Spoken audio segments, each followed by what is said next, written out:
isang mahangin na umaga sa atin. For today's video pala, ang gawin ko is aayusin ko yung starter ng owner type jeep natin na ayaw nang mag-start, ayaw nang umikot, at sa tingin ko ay ubos na yung kanyang carbon. So babaklasin ko siya ngayong araw at gagawin ko. Bali, pangalawang beses ko na itong gawin sa sasakyan ko. Yung una, yung sa Honda Civic, pinalitan ko ng carbon. So same process lang ang gagawin ko. At ngayon nga ay bibidyohan ko na para ma-share ko naman sa inyo kung paano siya pabaklasin at papalitan ng carbon. So tara, gawin na natin. So, parang lubat yung battery natin.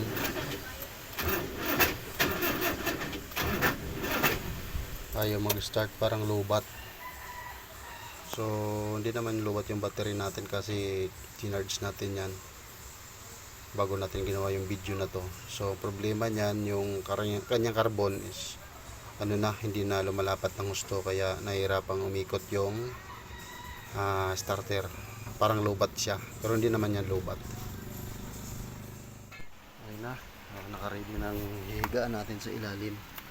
Tapos yung ating 12mm na wrench para doon sa sa nut sa ilalim. Nasa 3 nut lang naman ang tatanggalin natin. Yan, may dalawang screw siya, ito at saka yung sa kabila sa taas. 14mm yata to.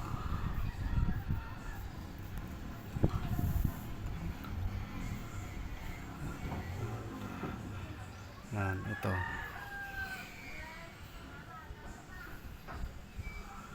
Itong starter nya,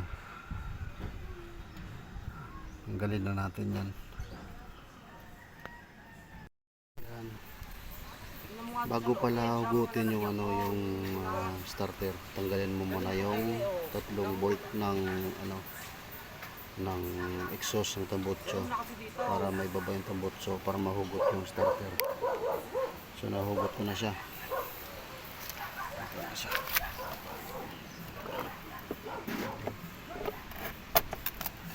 Baklasin na natin to para malaman na natin kung papalitan ba o hindi yung yung carbon.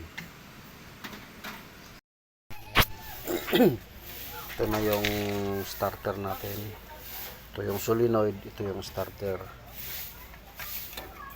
So ang problema niyan dito, wala dito. Kasi ang purpose lang naman ito ay sinisipa niya yung gear dito para tumulak to, para didikit doon sa may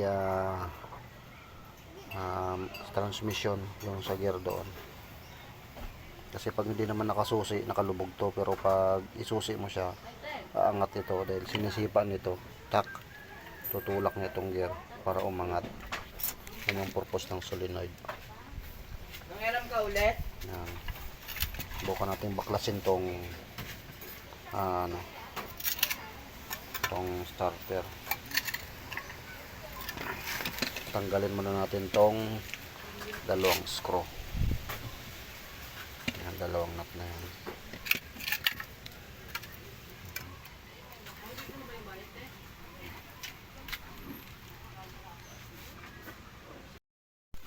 Natanggal ko na yung solenoid. Para matanggal yung solenoid, tanggalin lang tong dalawang screw rito para mahugot siya. Yan. Tapos itong itong connection na nakalagay dito, tanggalin na lang para hindi maputol. Nakalagay yan dito dito. Yan. Dito yan nakalagay. So tanggalin na lang muna, disconnect para pre siya, malaya sa hiwalay mo. Ito naman para maangat ito, para maangat itong ulo niya, tanggalin tong dalawang tornilyo dito sa likod na mahaba. Ito ang dalawa mahaba yan. Ito nakalagay, pero hindi mo pa rin siya mahugot. Hindi pa rin siya mahugot. Hindi siya mahugot kasi nakaharang yan. Kaya ang gagawin natin para matanggal yan, dito natin siya tanggalin natin yung lock washer. Yan, ingat lang dyan kasi may spring to para mahugot natin siya buo palabas dito. Madali lang siyang buksan.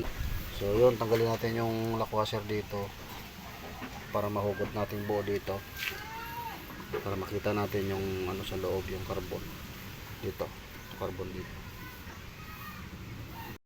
Natanggal na natin. Ito yung sinasabi ko na nakalak dito kanina. Madali lang naman siya, gamit lang kayo ng long nose. Saglit na siya tanggalin, hindi naman siya mahirap tanggalin. So nahugot na natin, nakita nyo.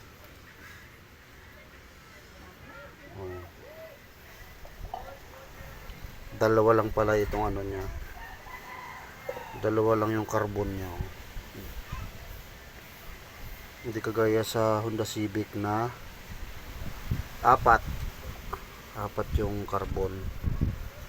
So ito mahaba naman siya, mahaba pa. Ang gagawin ko, linisin ko itong buo yan, pati itong armature nya lilihay natin na pumuti. Baka ito yung dahilan kaya nahihirapang kumontak yung yung carbon. Linisin lang natin gamit ang gasolina. Yan, linisin natin yan. Pati ito mamayang solenoid, bubuksan ko rin to at linisin ko rin yung loob. So ito lang, tanggalan natin siya. Hindi na siya mahuhugot to kasi may nakaharang na na gear. Hindi ko na siya tatanggalin. Ito lang, pati itong yung sinisipa ng solenoid, linisin natin, lagyan natin ng grasa. Pati ito, lagyan din natin ng grasa yung dulo. Ito hindi na, linis ang kailangan dito. Toothbrushin natin. So linisin ko muna. Kaya nyo natin to i-DIY, mga ka-DIY. Ayan kunting linis lang. Yan, ito grasahan natin ditong dulo. Yan, ito lang, linisin muna natin.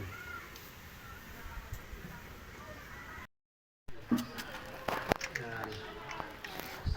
Ito pala, gusto mo tanggalin yung ito sa loob, hindi siya matanggal. Dapat ito, tanggalin itong bolt na to. Gamit ka lang ng 12. Tigas siya.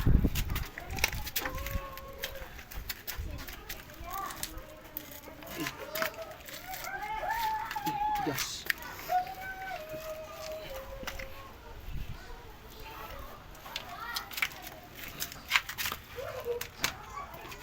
Yan.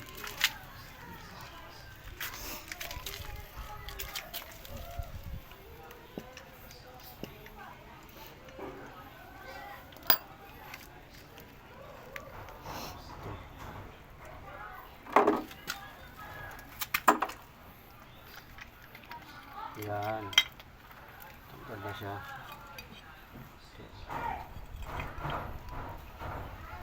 Linisin din natin yan. Ito muna.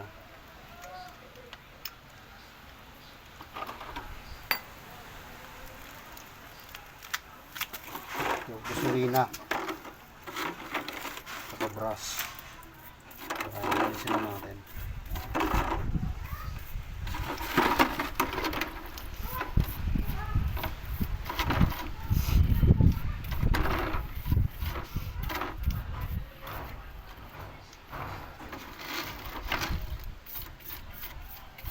Ganda toothbrush sana, kaso walang toothbrush.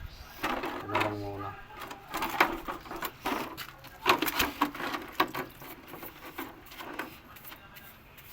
Nalinis ko na. Kita? Yan, nalinis ko na.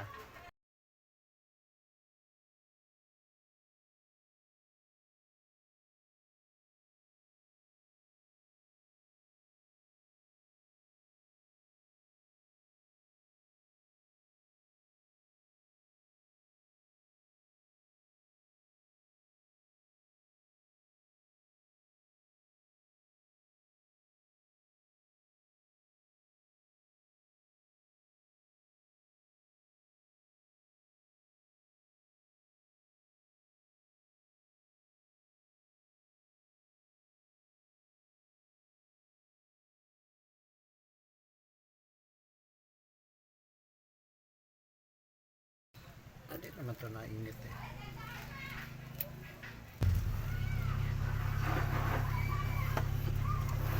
Balik na natin ito. At tihaya.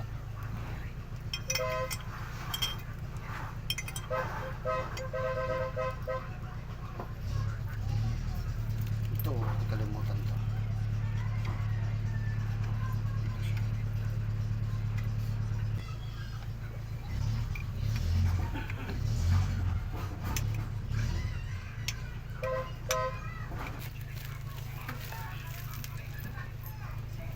Tapos ang lock.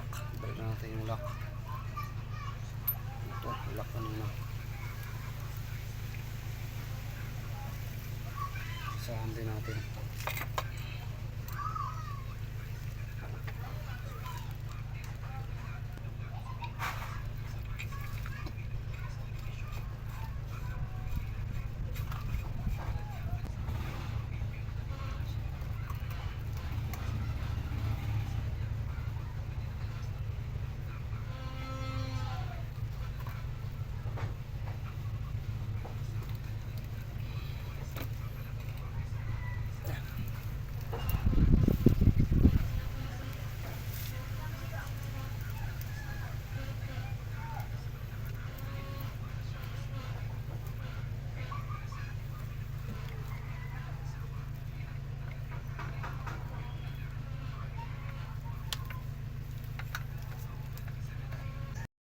Tapos ito pala yung pagitan ng tanso na ito. Dapat linisin din natin kasi yung nadudurog na karbon, sumisingit yan, parang tinga sa ngipin ba. Dapat to nililinis to. Yung ito no. Yan. Kita nyo may mga karbon. Yan. Tagay-tagay natin, isa-isahin natin kada singit. Merong mga karbon. Tapos kanina ito, hindi ko may kabit-kabit.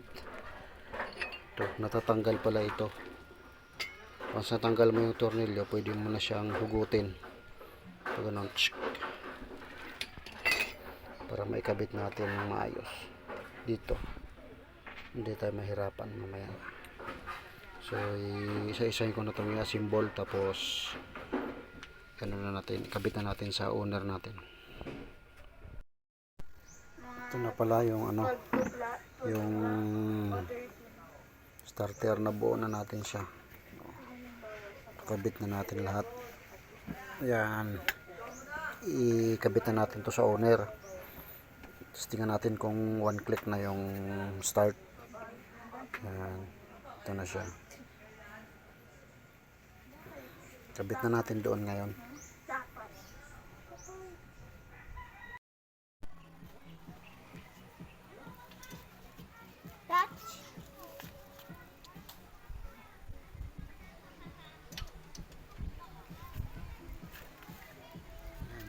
Ito na yan, nakabit ko na. Mga ka-DIY, natapos na natin i-install yung binaklas natin kaninang umaga. So hapon na, mapansin nyo, hapon na. Alas 5 minutes before 5. So hinapon na kasi nga nilinis natin ng maganda. So titis nga natin kung one click na ba talaga yung ginawa natin, kung anong resulta. So tingnan natin siya. Neutral mo na. Ayan. Milaw yung dashboard. Yun, ang ganda na ng tunog niya. Wow! Hindi kagaya nung una na parang malulubat yung battery. Akala ko nga lubat yung battery. Ito pala yung problema. Starter lang. Kulang sa linis yung armature niya. So yun lang mga ka-DIY. Baka ma-encounter nyo yung ganitong problema sa sakyan nyo na parang lubat ang pag nag-start ka, pero sigurado ka naman ang battery mo bago na hindi naman siya lobat. So ito yung cause niya, yung sa starter lang lang siya, kulang sa linis yung armature niya. So yun lang. Kung sa tingin nyo nagustuhan nyo yung video na ito, subscribe naman sa maliit kong channel, saka share na rin, saka like para may mga susunod pa tayong video na gagawin. Yun lang po, maraming salamat at magandang hapon.